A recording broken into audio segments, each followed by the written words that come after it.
नमस्कार, मैं हूं अभिषेक बारेट और आप मेरे साथ धम्मचिक.com का स्पेशल सेगमेंट एक किस्सा देख रहे हैं।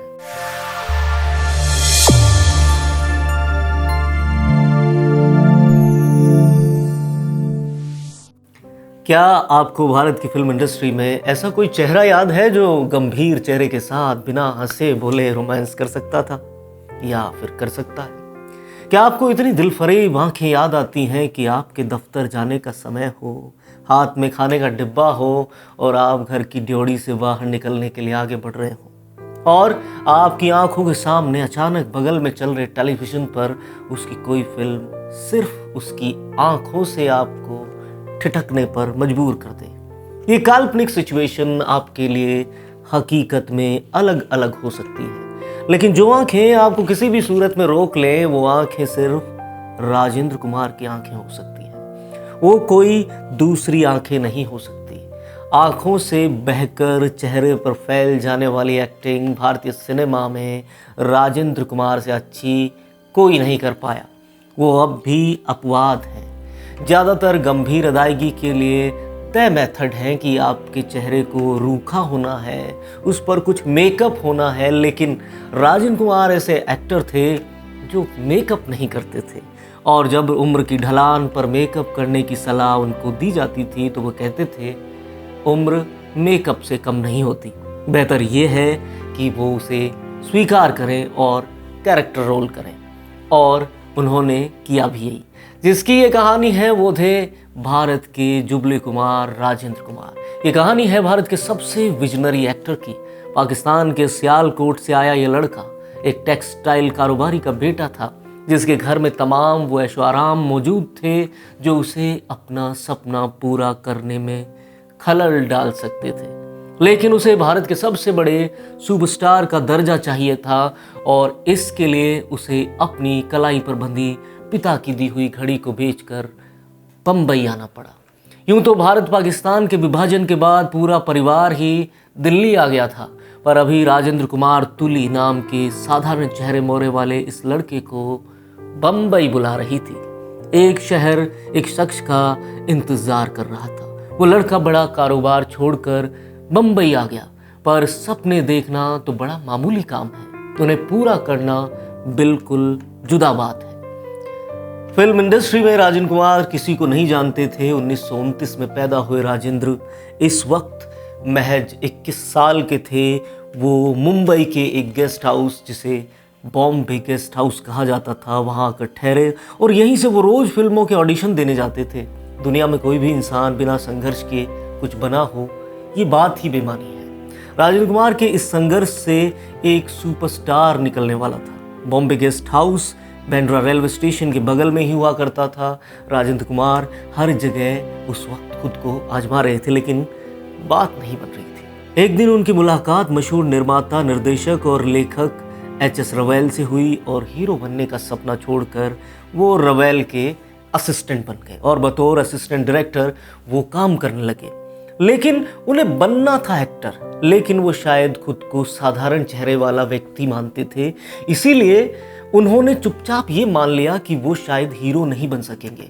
वो कहते हैं ना, हर इंसान का सपना एक दिन एक मोड़ पर पहुंचता जरूर है।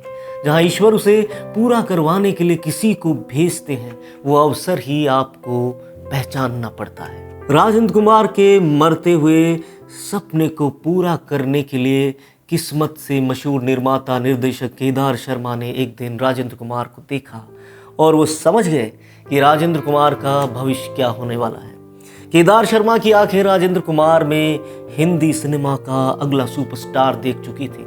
केदार शर्मा ने राजेंद्र कुमार को अपनी फिल्म जोगन में एक छोटा सा रोल दे दिया, पर यह रोल इतना बड़ा था कि राजेंद्र कुमार को इसने सफलता की राह पर खड़ा कर दिया। इसी को तो किस्मत कहते हैं। दरअसल इस फिल्म में लीड एक्टर थे हिंदी सिनेमा के ट्रेजेडी किंग दिलीप कुमार। राजेंद्र दिलीप कुमार के साथ अपनी पहली फिल्म में काम करेंगे, ये सपना सच होने से भी ज़्यादा बड़ी बात थी। राजेंद्र कुमार अब हिट हो चुके थे, पर बॉम्बे गेस्ट हाउस का मालिक भी राजेंद्र कुमार के नाम पर हिट हो गया। दरअसल इसके पीछे एक किस्सा है। राजेंद्र कुमार ने अपने संघर्ष के दिनों में जिस चारपाई का इस्तेमाल किया जिस पर वो सोया करते थे, अब गेस्ट हाउस के एजेंट फुक्कड़ भाई ने इस चारपाई को हीरो बनने का सपना लेकर आने वालों को किराए पर देना शुरू कर दिया, वो भी मोटी रकम लेकर। फुक्कड़ भाई लोगों से कहा करता था कि राजेंद्र कुमार इसलिए सुपरस्टार बने क्योंकि वो इसी चारपाई पर सोते थे। 1957 की महबूब खान की फिल्म मदर इंडिया ने सफलता के सारे कीर्तिमान तोड़ दिए और राजेंद्र कुमार अब सफलता की गारंटी माने जाने लगे। इस फिल्म से सुनील दत्त और राजेंद्र कुमार के बीच गहरी दोस्ती हुई और आगे चलकर दोनों समधी भी बने। राजेंद्र कुमार के बेटे कुमार गौरव से सुनील दत्त की बेटी नम्रता दत्त की शादी हुई। राजेंद्र कुमार की हर फिल्म गीत, साथी, संगम, ससुराल, मदर इंडिया, घराना, दिल एक मंदिर, आई मिलन की बेला, प्यार का सागर, आरजू, संगम, अनजाना, मेरे महबूब और भी बहुत सारी फिल्में सुपरहिट हुई। हालत ये थी कि साल 1959 से लेकर 1966 तक उनकी सभी फिल्में सुपरहिट हुई। 1963 से 1966 तक तो उनकी हर फिल्म ही ब्लॉकबस्टर साबित हुई। मेरे महबूब, संगम, आई मिलन की बेला, सूरज और आरजून की ये 6 फिल्में एक साथ जुबली सप्ताह मना रही थी। 25 हफ्तों तक लगातार उनकी ही फिल्में थिएटर में चलने लगी। 1964 में तो ये हालात थे कि सिनेमा घरों में राजेंद्र कुमार के अलावा किसी की फिल्म ही नहीं लगाई जाती थी। राज कपूर और दिलीप कुमार को भी लोगों ने राजेंद्र कुमार के सामने उस वक्त तवज्जो देना बंद कर दिया था। राजेंद्र कुमार की पहली फिल्म बेशक जोगन कही जाती है जो सुपरहिट हुई, पर देवेंद्र गोयल की फिल्म उनकी अगली फिल्म थी जिसकी सफलता के बाद राजेंद्र कुमार को एक टाइटल मिला, अ स्टार इज बॉर्न। हुआ भी यही था। राजेंद्र कुमार पहले से ही शादीशुदा थे, उनकी पत्नी का नाम शुक्ला है, लेकिन उनकी सफलता से कोई भी उनके क्रेज से बच नहीं पाया। शायरा बानो भी उनके साथ प्रेम में पड़ गई थी और नौबत यहाँ तक आई कि शायरा किसी भी कीमत पर राजेंद्र कुमार से शादी करना चाहती थी। बाद में दिलीप कुमार की समझाइश के बाद उन्होंने खुद दिलीप कुमार से ही शादी कर ली। ये भी शानदार है। फिल्म गूंज उठी शहनाई में राजेंद्र कुमार ने शहनाई वादक का किरदार निभाया और उस्ताद बिस्मिल्लाह खान ने उनके लिए शहनाई बजाई। लेकिन जब यह फिल्म आई तो बिस्मिल्लाह खान साहब ने राजेंद्र कुमार की एक्टिंग देखकर कहा कि मैं तो खुद को देखता ही रह गया, मुझे मैं ही नज़र आने लगा आप में। फिल्म संगम में खुद राज कपूर की एक्टिंग भी राजेंद्र कुमार के सामने कमज़ोर और फीकी पड़ गई। दोस्त के किरदार में वो इतने असल नज़र आते हैं कि दोस्ती की मिसाल याद करने पर वो आपके जहन में आने वाले सबसे पहले काल्पनिक दोस्त हो सकते हैं। एक्ट्रेस साधना उस जमाने की मशहूर अदाकारा थी और फिल्म बन रही थी मेरे महबूब, लेकिन साधना को फिल्म की स्क्रिप्ट अच्छी नहीं लग रही थी तो उन्होंने इसमें काम करने से इनकार कर दिया। तब डायरेक्टर ने साधना को समझाया कि जुबली कुमार राजेंद्र कुमार ने ये फिल्म बतौर लीड एक्टर साइन की है, अगर जुबली कुमार को ये स्क्रिप्ट अच्छी लगी है तो ये सुपरहिट होगी क्योंकि वो बहुत विजनरी एक्टर है। साधना ने ये फिल्म स्वीकार कर ली और ये फिल्म सुपरहिट हुई। तब साधना को पता लगा कि जुबली कुमार का विजन कितना ज़्यादा कमाल का है। ऐसा ही आरजू के वक्त भी हुआ। राजेंद्र कुमार ने ये फिल्म आधी फीस में कर ली क्योंकि उन्हें पता था कि ये फिल्म साधना के साथ होने से सुपरहिट हो जाएगी। ऐसा ही हुआ। निर्माता रामानंद सागर ने राजेंद्र कुमार का एहसान उतारने के लिए उन्होंने आधी फीस में उनकी ये फिल्म की थी। इस वजह से दिल्ली से होने वाली सारी कमाई राजेंद्र कुमार को दे दी। इस तरह आधी फीस लेने की वजह से उन्हें 2 गुनी से भी ज़्यादा फीस मिल गई। साथ ही साधना की एंट्री कराकर वो फिल्म को सुपर हिट करा ले गए। राजेंद्र कुमार इतने विजनरी व्यक्ति थे कि जब उम्र ढलने लगी तो उन्होंने हीरो के रोल छोड़कर कैरेक्टर रोल करना शुरू कर दिया, जबकि अमिताभ बच्चन जैसे सुपरस्टार भी हीरो बने रहने के लिए वो मोह नहीं छोड़ पाए और फ्लॉप होने के कई सालों बाद भी कैरेक्टर रोल उन्होंने नहीं किए। धर्मेंद्र, राकेश रोशन, राजेश खन्ना, महेश भट्ट, डेविड धवन, सलीम खान, जावेद अख्तर, किशोर कुमार के बेटे अमित कुमार, हिमेश रेशमिया, पंकज उधास, ऐसे लोगों को राजेंद्र कुमार ने ही अपने प्रोडक्शन या दूसरे प्रोडक्शंस को रेकमेंड किया क्योंकि उन्हें इन लोगों की क्षमता का एहसास पहले से ही था। वो इतने साफ अभिनेता थे कि अपनी फिल्म वचन में उन्होंने मशहूर एक्ट्रेस गीता बाली के भाई का किरदार निभाया और ये फिल्म हिट हुई। लेकिन फिल्म के बाद दोनों को कई ऐसी फिल्मों के ऑफर आए जिनमें रोमांटिक रोल थे। राजेंद्र कुमार ने कभी भी ऐसी फिल्में नहीं की जिसमें योगिता बाली उनकी एक्ट्रेस हो, क्योंकि वो उन्हें फिल्म वचन के बाद अपनी बहन मानने लगे थे। उनकी कामयाबी को उनके बंगले से भी जोड़कर देखा जाता है। इसका भी एक किस्सा है। दरअसल नए नए हीरो बने राजेंद्र कुमार को किसी ने बताया कि कार्टर रोड पर एक बंगला बिक रहा है।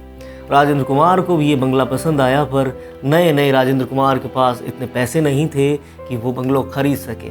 जब B.R. चोपड़ा को ये पता चला तो उन्होंने अपनी फिल्म कानून के साथ 2 नई फिल्मों की एडवांस पेमेंट जुबली कुमार को दे दी ताकि वो ये घर खरीद सकें। लोग राजेंद्र कुमार से कहते थे कि ये घर भूता घर है, इसमें भूतों का साया है। लेकिन इस घर में जाने के बाद राजेंद्र कुमार सफलता की ऊंचाइयों पर चढ़ने लगे। इस घर में जाने के बाद उनकी हर फिल्म ही सुपर हिट होने लगी।